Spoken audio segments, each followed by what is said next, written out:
Admiral Cathra stood silently on the command deck of her flagship, gazing through the enormous viewing window at the endless sea of stars. For 60 years, she had served the Valoran Empire. She had fought in 12 wars, led fleets across countless star systems, ordered orbital bombardments that reduced entire worlds to ashes. She had witnessed the rise and fall of empires. Nothing in the galaxy surprised her anymore, or so she believed. Admiral. The voice of her sensor officer broke the silence. It was trembling. You need to see this. Cathra turned immediately. As she approached the sensor station, she noticed the young officer's scales had faded to a pale blue, the unmistakable color of fear. What is it? Without answering, he silently pointed at the display. Cathra studied the data. Then her own scales subtly changed color. That can't be correct, she said quietly. Run the scan again. The officer swallowed. I already have, Admiral. He hesitated. 7 times. The readings are identical. The bridge fell silent. Displayed on the tactical screen was the outline of a single ship.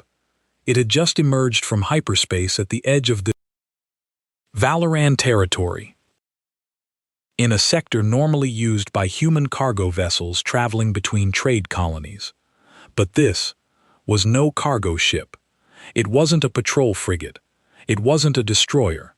It wasn't even a battle cruiser. It was something far larger. A colossal battleship unlike anything stored in the Imperial military database. Its hull stretched for kilometers, covered in armor thicker than most stations. Strange weapon arrays lined its surface, while energy readings poured from its reactor at levels that bordered on impossible. The computer identified the vessel with complete certainty. Origin: human. The energy signature left no room for doubt, yet that answer made no sense. Humans couldn't build ships like this. The Empire had made certain of that. For decades, strict treaties had limited humanity's military development. Advanced shipyards had been monitored. Heavy weapons research had been restricted. Every attempt to build capital-class warships had been carefully controlled.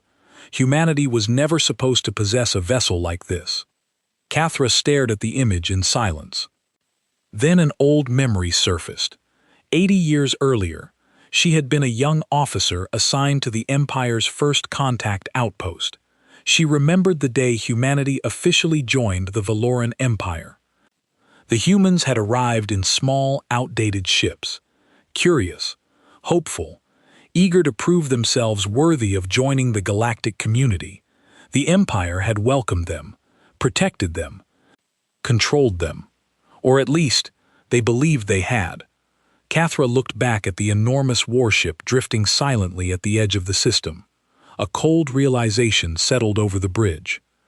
If humans had built this vessel in secret, then they had been preparing for something, and the Valoran Empire was about to discover exactly what that was.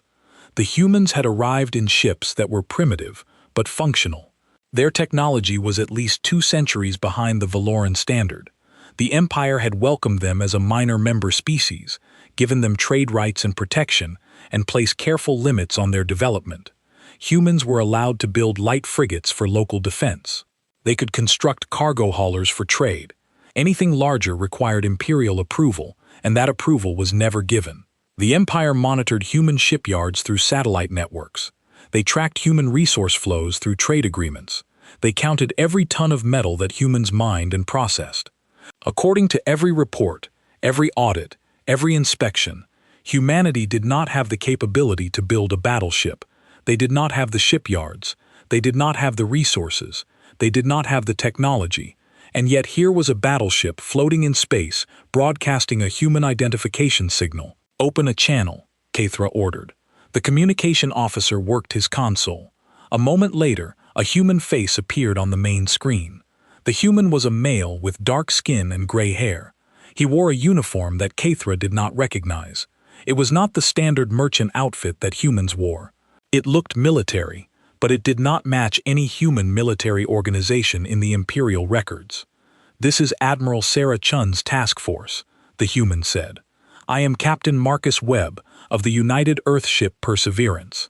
We are passing through this sector on our way to the neutral zone for routine exercises. We mean no harm to any Valoran vessel or installation.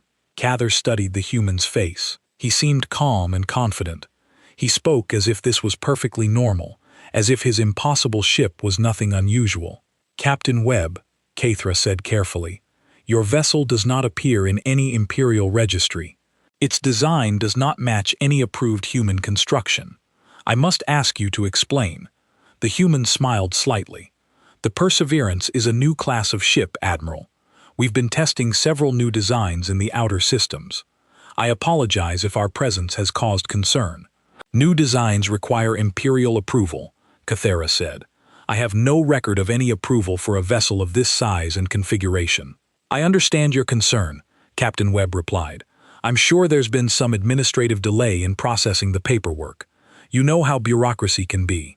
In the meantime, we're simply passing through. We'll be out of your patrol zone within 6 hours.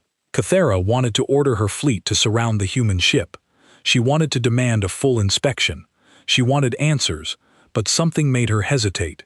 The human battleship was alone, but it was enormous. Her sensors showed weapon systems that she could not identify. If she provoked a confrontation and the humans decided to fight, she was not certain her patrol fleet would survive. Very well, Captain Webb, she said at last. You may proceed, but I will be reporting this encounter to the High Council. I suggest you ensure that your paperwork is in order. Thank you, Admiral. Safe travels. The screen went dark. Cather watched as the human battleship moved through her patrol zone. It traveled at a speed that should have been impossible for a ship of its size. Within 4 hours, it had disappeared into hyperspace, heading toward the neutral zone. Cathera returned to her quarters and began composing her report to the High Council. She described the ship in detail. She included the sensor readings, the communication logs, and her own observations. She marked the report as highest priority and sent it through the secure military channel. Then she did something she had not done in 30 years.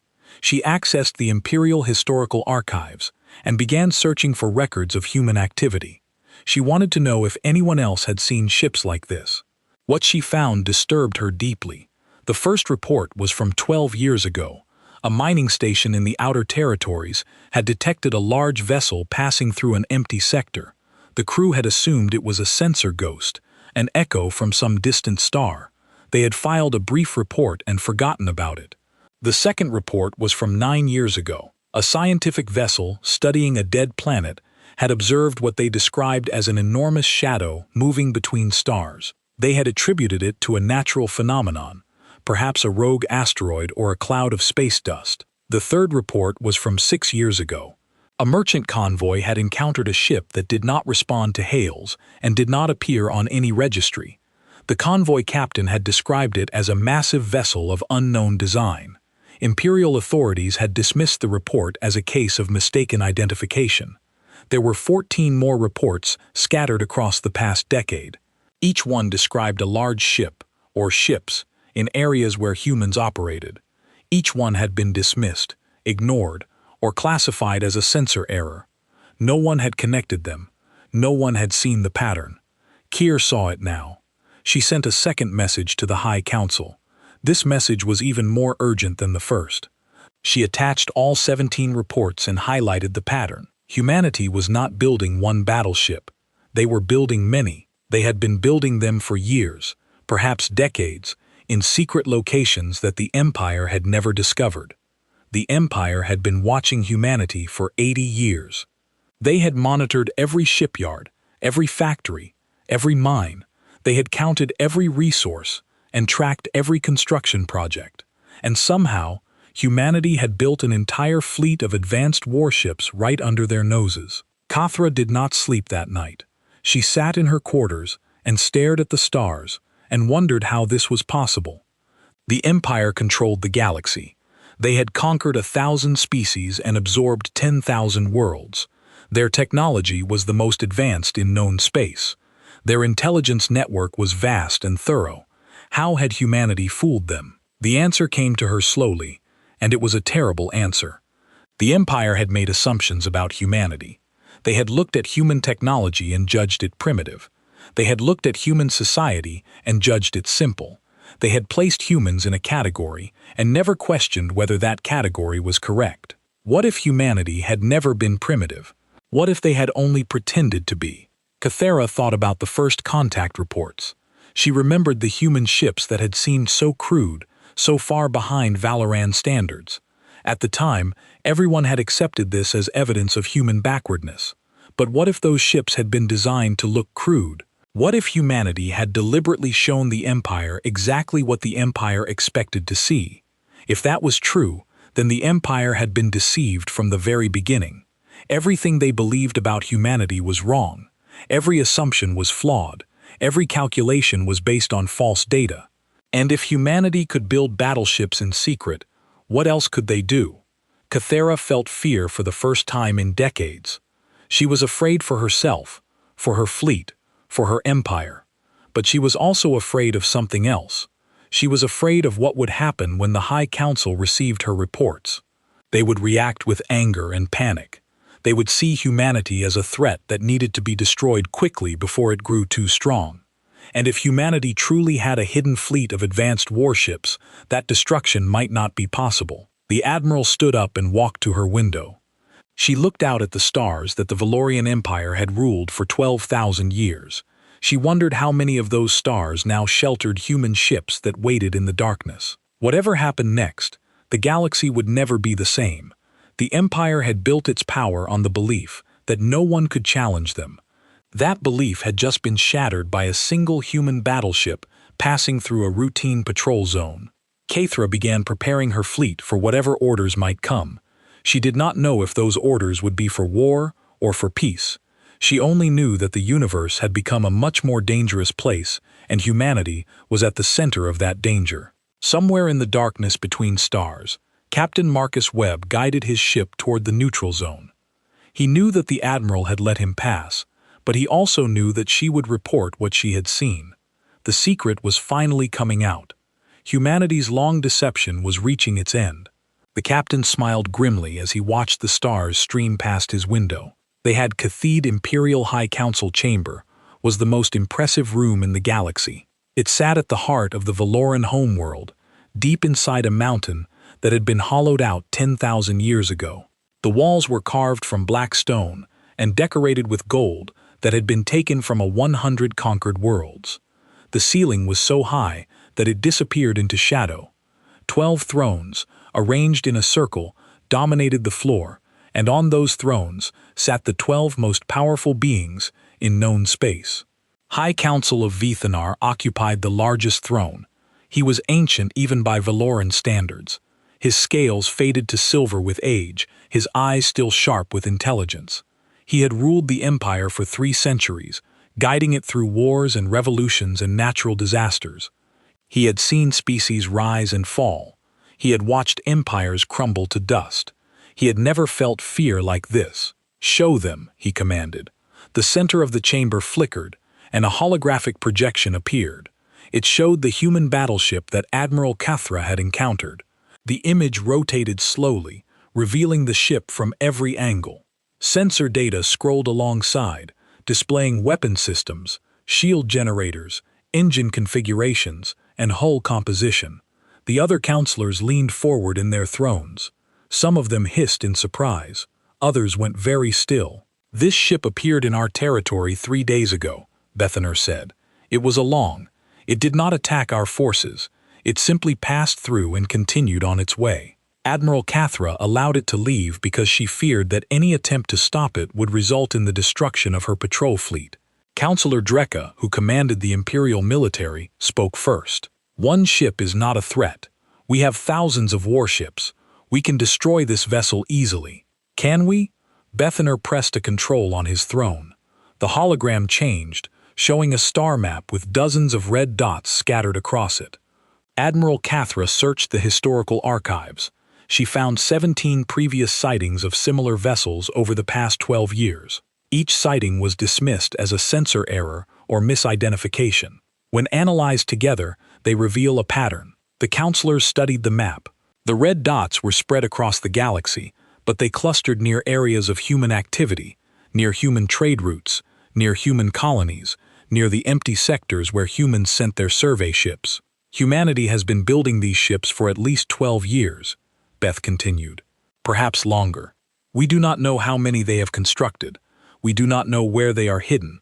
We do not know the full extent of their capabilities. Counselor Miraset, who managed economic affairs, shook her head in disbelief. This is impossible.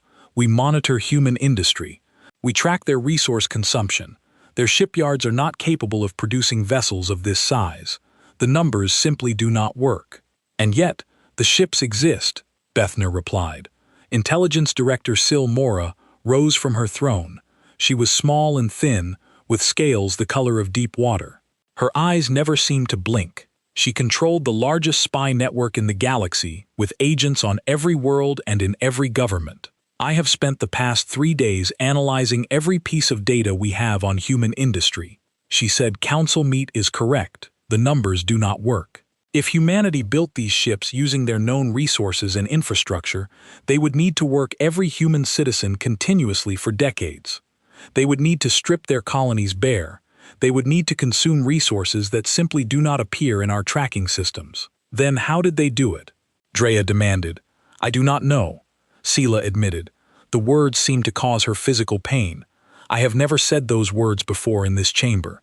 I do not like saying them now, but I must be honest with you. We are facing something that our intelligence cannot explain. The chamber fell silent. The 12 most powerful beings in the galaxy stared at each other with expressions of confusion and growing fear. Finally, a voice spoke from the far end of the circle. It was Tok, the youngest member of the council. He was not Valoran, but Neth, a species that the Empire had conquered 8 centuries ago. The Nethoth had proven useful enough to be elevated to positions of minor authority, and Tok had risen faster than most. He served as a junior analyst, allowed to observe council sessions, but rarely invited to speak. Forgive my interruption, Tok said. His voice was soft but steady. I have a question that perhaps the council has not considered. Vithan looked at him with mild surprise. Speak. We have assumed that humanity was primitive when we made first contact with them. We based all our monitoring, all our restrictions, all our calculations on that assumption. But what if the assumption was wrong? What if humanity was never primitive? What if they only pretended to be? Dratha made a dismissive sound. Absurd. We saw their technology. We examined their ships. Our scientists evaluated their capabilities thoroughly. We saw what they showed us. Tok replied. We examined what they allowed us to examine. What if they deliberately presented a false picture of themselves? What if humanity understood exactly what would happen if the Empire recognized them as advanced? They would be absorbed, controlled, stripped of their innovations. They saw what happened to my people. They saw what happened to the Core and the Velasi and all the others. Perhaps they decided that pretending to be weak was safer than revealing their true strength. The council members exchanged glances. The idea was disturbing because it made a terrible kind of sense. If that is true, Counselor Moret said slowly, then everything we know about humanity is a lie. Every trade agreement, every inspection report, every diplomatic exchange has been based on false information. Not just false information, Sela added, a coordinated deception that has lasted 80 years. That would require incredible discipline, incredible planning, incredible patience. She paused. It would require a level of sophistication that we never believed humans possessed. High Counselor Vethan leaned back in his throne. His ancient face showed no expression, but his mind was racing. He had conquered species that fought with passion, and species that fought with cunning. He had never encountered a species that had chosen to hide for 80 years, building its strength in secret, waiting for the right moment. What kind of beings could maintain such discipline? We need more information, Bethan declared. Sela, I want your best agents inserted into human space. I want to know where these ships are being built. I want to know how many they have. I want to know what their intentions are. It will be done, Sela said. Counselor Drathka stood up. His military decorations gleamed in the chamber's dim light. We should not wait for more information. We should strike now while we still have overwhelming numerical advantage.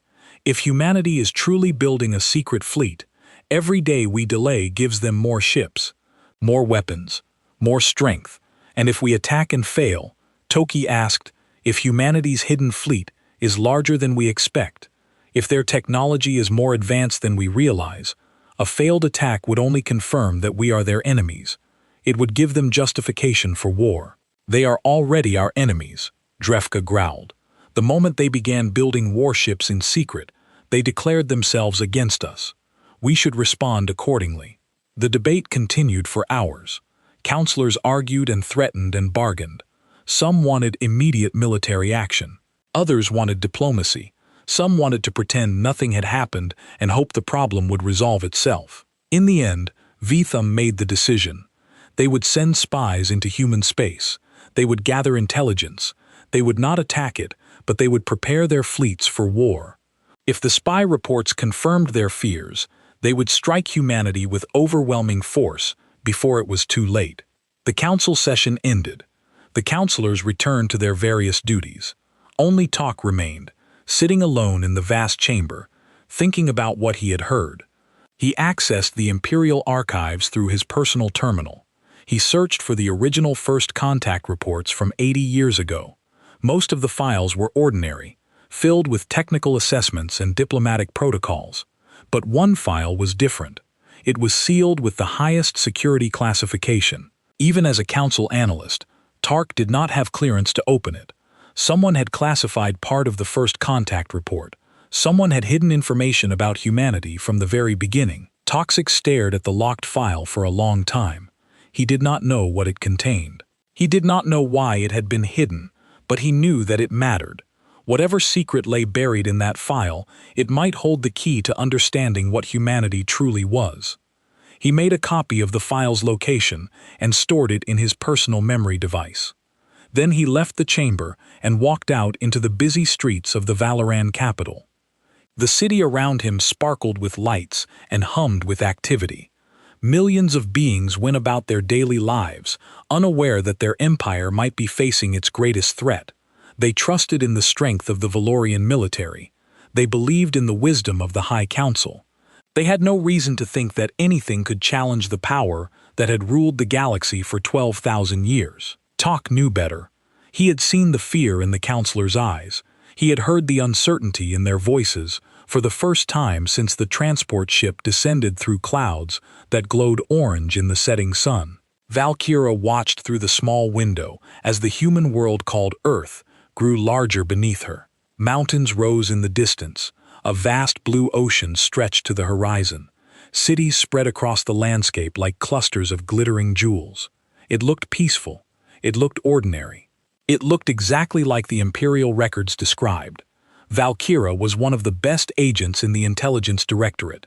She had spent 40 years learning to deceive, to infiltrate, to extract information from the most guarded sources.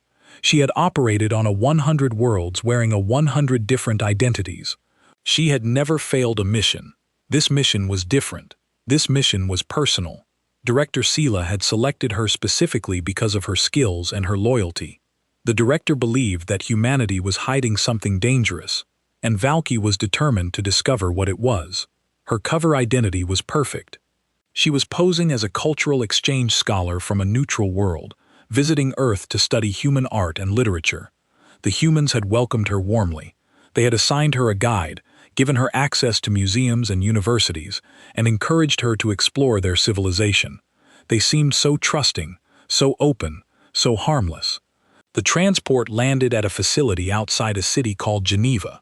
Valkyra collected her bags and walked through the terminal. Humans moved around her, talking and laughing and living their ordinary lives. Nothing seemed unusual. Nothing seemed threatening. But Valkyra had learned long ago that appearances could deceive. Her guide was waiting at the terminal exit.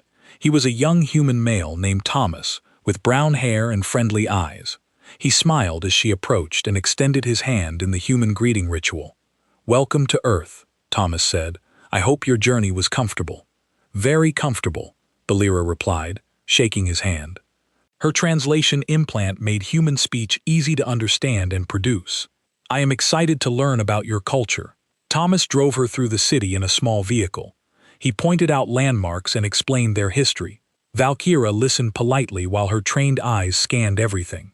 She noted the positions of communication towers, the patterns of vehicle traffic, the layout of industrial facilities in the distance. Everything matched the Imperial records. Human technology appeared to be exactly as primitive as expected. Their vehicles ran on simple power cells. Their buildings used basic construction methods.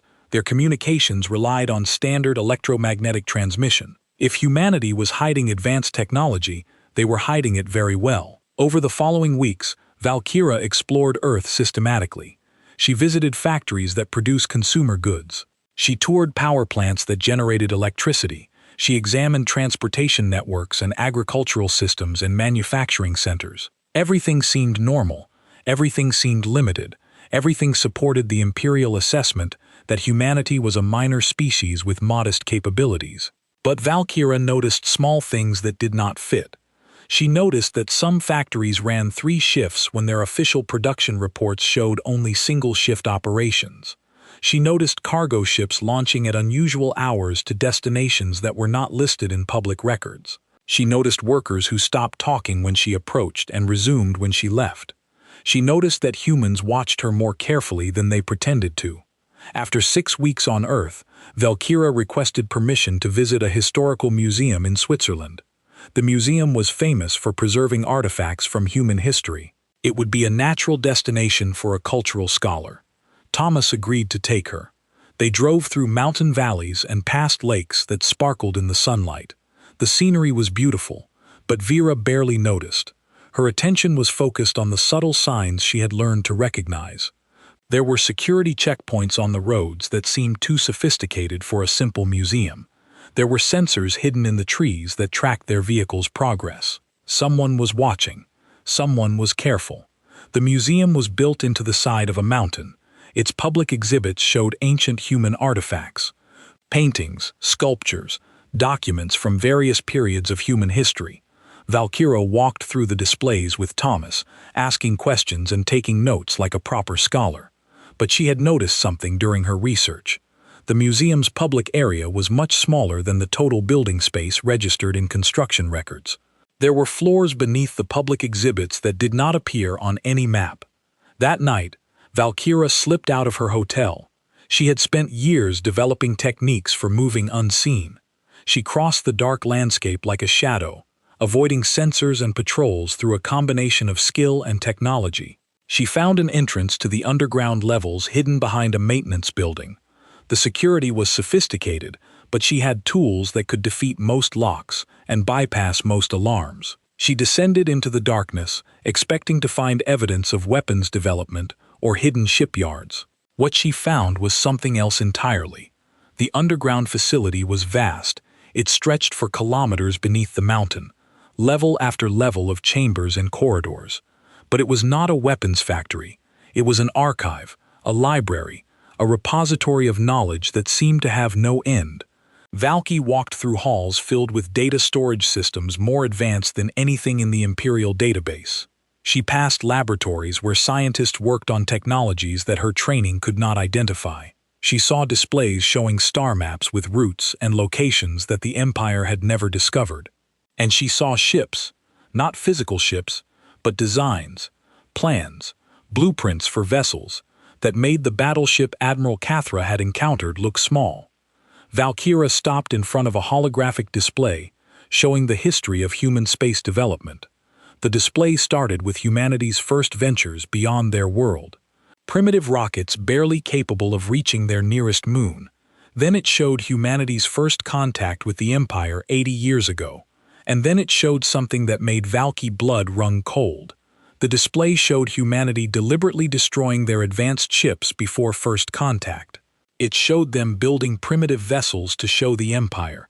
It showed them creating fake factories and false records and elaborate deceptions designed to make the Empire believe that humans were backward and harmless. Humanity had been more advanced than the Empire for decades before first contact. They had hidden their true capabilities because they had watched what the Empire did to advanced species. They had seen the Nethoth conquered and absorbed. They had seen the Korath stripped of their technology. They had seen a dozen civilizations lose their freedom because they were too valuable to be left independent. So, humanity had chosen to appear worthless. They had played the role of primitive newcomers while secretly building their strength. For 80 years, they had waited and prepared. We wondered when you would find this place. Valkyra spun around. A human woman stood behind her, dressed in a simple uniform. She was not armed, but something in her eyes told Valky that weapons were unnecessary. "My name is Director Chun," the woman said. "I command human intelligence operations. We have been watching you since you arrived on Earth. Your cover was excellent, but we have had a lot of practice identifying Imperial spies." Valky reached for the weapon hidden in her clothing. She was fast, faster than most beings in the galaxy, but the human was faster. Before Valkyra could move, 3 humans appeared from the shadows and restrained her. "Please do not resist," Director Chen said. "We do not want to hurt you. We want to show you something." They took her deeper into the facility, to a chamber filled with screens showing images from across the galaxy. Valky saw worlds she recognized, worlds that had been conquered by the Empire centuries ago. She saw the conditions there, the poverty and oppression, the way subject species lived under Valoran rule. "The Empire has controlled the galaxy for 12,000 years. Director Chun said in that time they have conquered hundreds of species. They have taken their resources, their technologies, their futures. They have turned free peoples into servants and called it civilization. This is how empires work." Valkyra replied. "The strong rule, the weak serve. That is one way," Director Chan agreed. "It is not the only way. Humanity chose a different path. We built our strength in secret because we knew that open defiance would lead to our destruction. But we did not build that strength for conquest." She pressed the control and the screens changed. Now, they showed designs for ships, for stations, for weapon systems. They showed military plans and strategic assessments. But they also showed something else. They showed plans for liberation, plans for freeing the subject species of the Empire, plans for building a galaxy where strength did not mean the right to dominate. "We've been preparing for 80 years. Director Chun said, "We have built ships and trained crews and developed technologies that the Empire cannot match. We could have used that power to destroy. We chose instead to use it to free." "Free whom?" Valky asked. "Everyone. Every species that the Empire has conquered. Every world that lives under Valoran domination. Every being who has been told that their only value is what they can provide to their masters." Valkyra thought about her own people, the Velshar. They had been conquered 4 centuries ago. They served High Counselor Vothner received the emergency transmission in his private chambers. The message was simple and devastating. Contact had been lost with Agent. Her last transmission sent 3 days ago had been a routine report. Then silence. The humans had found her. The humans had stopped her. The humans knew that the Empire was investigating them. Vonner called an emergency session of the High Council. When the 12 counselors assembled in their ancient chamber, he did not waste time with ceremony. "We must act now," he declared. "Humanity knows we are watching them. If we wait longer, they will prepare. They will hide. They will become even more dangerous than they already are." Counselor Drethka stood from his military throne. "I have been preparing the First Fleet since our last session. 800 warships are ready to deploy. We can reach human space within 6 days and begin operations immediately." "What operations?" Tok asked from his junior position. "What exactly are we planning to do?" Drethka turned cold eyes toward the young Neoth. "We are planning to pacify the human homeworld.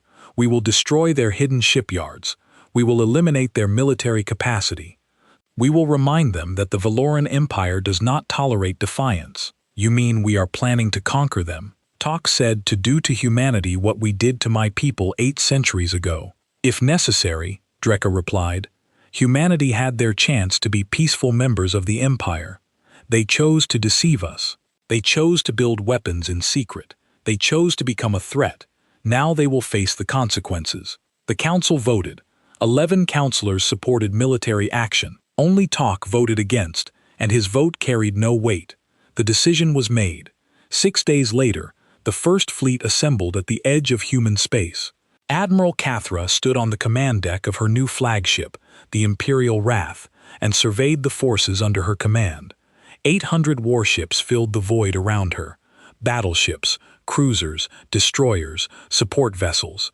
It was the largest military operation in 3 centuries. She had hoped it would not come to this. When she had let the human battleship pass through her patrol zone, she had hoped that diplomacy might resolve the situation. She had hoped that the humans would explain themselves, that there would be some reasonable explanation for their secret fleet. Now, she was leading an invasion force to their homeworld. Now she would destroy their civilization if they did not surrender. The fleet jumped into hyperspace. The journey took 2 days. When they emerged in the human home system, Cather expected to find panic. She expected to find desperate attempts at evacuation. She expected to find a terrified species facing overwhelming force. She found a fleet waiting for her. The human ships hung in formation between the First Fleet and Earth. There were only 40 vessels, a tiny fraction of the Imperial force. But as Cathra studied them, she felt the same cold fear she had felt when she first encountered the Perseverance. These ships were even larger than that one. Their designs were even more alien. Their weapon systems were unlike anything in the Imperial database. Sensor readings showed power signatures that should have been impossible. 40 ships against 800. The numbers should have guaranteed victory. Cathra no longer trusted the numbers. Admiral, her communications officer, reported, "The human flagship is hailing us." A human face appeared on the main screen. It was a woman with silver hair and calm eyes. She wore an admiral's uniform covered with decorations that Cath did not recognize. "I am Admiral Sarah Chun, of the United Earth Defense Force," the woman said. "You have entered human sovereign space with a military fleet. This is an act of war. I am required by my government to offer you one chance to withdraw peacefully. Take your ships and leave. No harm will come to you." Cathra felt her scales flush with anger. "You are in no position to make demands. You have 40 ships. I have 800. Your secret is exposed. Your deception has failed. Surrender now, and your people will be treated mercifully." Admiral Chun shook her head slowly. "You do not understand what you are facing. We did not spend 80 years building ships just to surrender when you finally noticed. We built them because we knew this day would come. We prepared for this moment. Leave now or face the consequences." "Consequences?" Catherine gestured at the display showing her vast fleet. "What consequences can 40 ships deliver against this force? Allow me to demonstrate." The screen went dark for a moment. Nothing happened. Then Cathera's tactical officer screamed a warning, and the universe exploded into chaos. The human ships moved faster than anything Cathra had ever seen. They did not fly through space in normal patterns. They seemed to jump, to teleport, to appear in one location and vanish to another. One moment they were in front of the First Fleet. The next moment they were among it. Weapons firing in all directions. The weapons themselves were terrifying. Gravity lances that twisted Imperial ships into twisted metal. Energy beams that cut through shields like they did not exist. Projectiles that seemed to track their targets with impossible precision.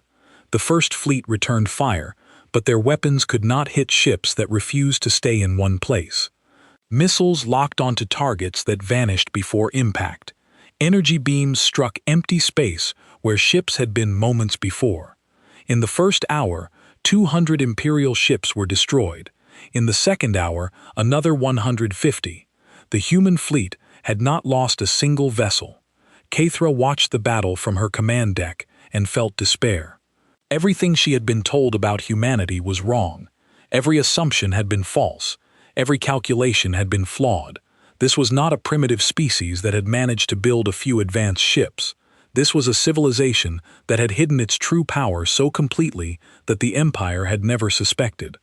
"Admiral," her tactical officer reported, his voice shaking. "Our remaining ships are requesting permission to retreat.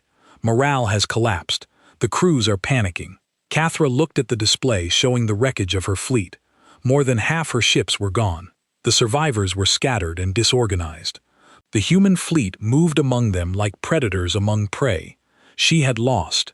The greatest military force assembled in 3 centuries had been shattered by 40 ships. "All ships," she ordered, her voice heavy with defeat. "Prepare to Admiral." A communications officer interrupted. "The human flagship is hailing us again." Admiral Chun's face reappeared on the screen. She looked exactly as calm as before, as if the battle had been nothing more than a training exercise. "Enough have died," Chun said. "Withdraw from human space, and no more will be harmed. We did not want this war. We still do not want it. Take your surviving ships and go home. Tell your council what you have seen. Tell them that humanity will defend itself against any attack, but we have no desire for conquest. We see only to be left in peace." Cather stared at the human admiral. In all her decades of service, she had never been offered mercy by a defeated enemy. She had certainly never been offered mercy by a victorious one. "Why?" she asked. "You could destroy us all. Why stop?" "Because we are not you," Chun replied. "We do not measure strength by how many we can kill. We measure it by how many we can protect. Today, we protected our world. That is enough." Cathra made her decision. It was the hardest decision of her life, but it was also the easiest. "All ships," she commanded, "stand down. Prepare to withdraw." Her officers stared at her in shock. Surrender was unthinkable. Retreat was shameful. But Cathera had seen something today that changed everything she believed about war and power and civilization. She had seen a species that could destroy her completely and chose not to. The surviving Imperial ships gathered into formation and prepared to leave human space. Before they departed, Cathra opened one final channel to the human flagship.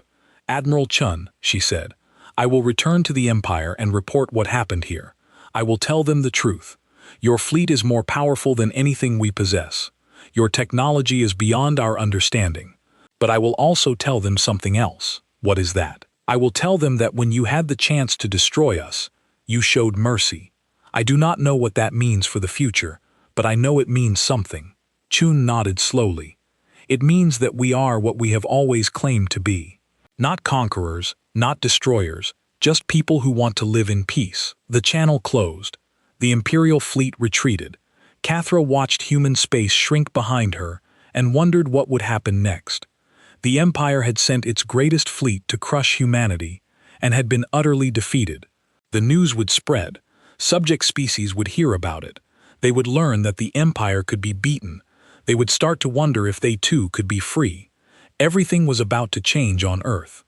Admiral Sarah Chun stood on her command deck and watched the Imperial fleet retreat. Around her, officers celebrated their victory. They had done the impossible. They had defended their world against overwhelming force. But Chun did not celebrate. She looked at the casualty reports from her own fleet. No ships had been lost, but there had been injuries. There had been close calls, and she knew that this was only the beginning. She walked to the observation window and stared out at the stars.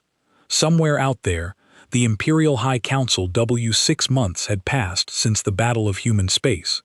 The galaxy had not stopped talking about it. News spread through every communication channel, every trade route, every whispered conversation in hidden corners of occupied worlds. The Valorian Empire, which had ruled unchallenged for 12,000 years, had sent its greatest fleet against humanity and had been utterly destroyed. 800 warships against 40, and the humans had not lost a single vessel. The subject species of the Empire heard the news and began to dream of things they had not dared to dream in centuries. They began to wonder if freedom was possible. They began to hope. On the Valorian homeworld, the High Council met in emergency session after emergency session. High Counselor Vothner looked older than ever, his silver scales dull with exhaustion and stress. The defeat had shaken everything he believed about power and dominance. "We cannot let this stand," Counselor Drekka insisted for the 100th time. "We must rebuild our fleets. We must develop new weapons. We must show the galaxy that the Empire remains strong." "And how do you propose we do that?" Counselor Miriat demanded. "Our industrial capacity is already stretched to its limits. Rebuilding the first fleet alone will take decades. Developing technology to match the humans could take centuries." "Then we buy time," Drefker replied. "We negotiate. We delay. We tell the humans whatever they want to hear while we prepare for the next battle." Toxic stood from his position at the edge of the chamber. Over the past 6 months, his status had changed. His prediction about humanity had proven correct. His warnings had been ignored, and the Empire had paid the price. Now the other counselors listened when he spoke. "That strategy will not work," Talk said. "Humanity has proven they can see through our deceptions. They hid their true capabilities from us for 80 years. Do you really believe we can deceive them now?" "Then what do you suggest?" Leithoner asked wearily. "I suggest we consider doing something the Empire has never done in 12,000 years. I suggest we consider changing." The chamber fell silent. The counselors stared at Talk as if he had lost his mind. "The Empire exists because we are strong," Tar continued. "We conquered because we could. We dominated because no one could stop us. But that has changed. Humanity can stop us. If we try to rebuild our military and challenge them again, they will destroy us completely. The only question is whether the Empire ends in fire or transforms into something new." "What kind of transformation?" Leithoner asked. His voice was tired, but there was something else in it, something that might have been curiosity. "Humanity has sent us a message," Talk replied. "Not just through their military victory, but through their mercy afterward. They could have pursued our fleeing ships. They could have invaded our worlds. They could have done to us what we have done to so many others. Instead, they let us go. They ask only to be left in peace. You believe their claims of peaceful intention?" Drethka scoffed.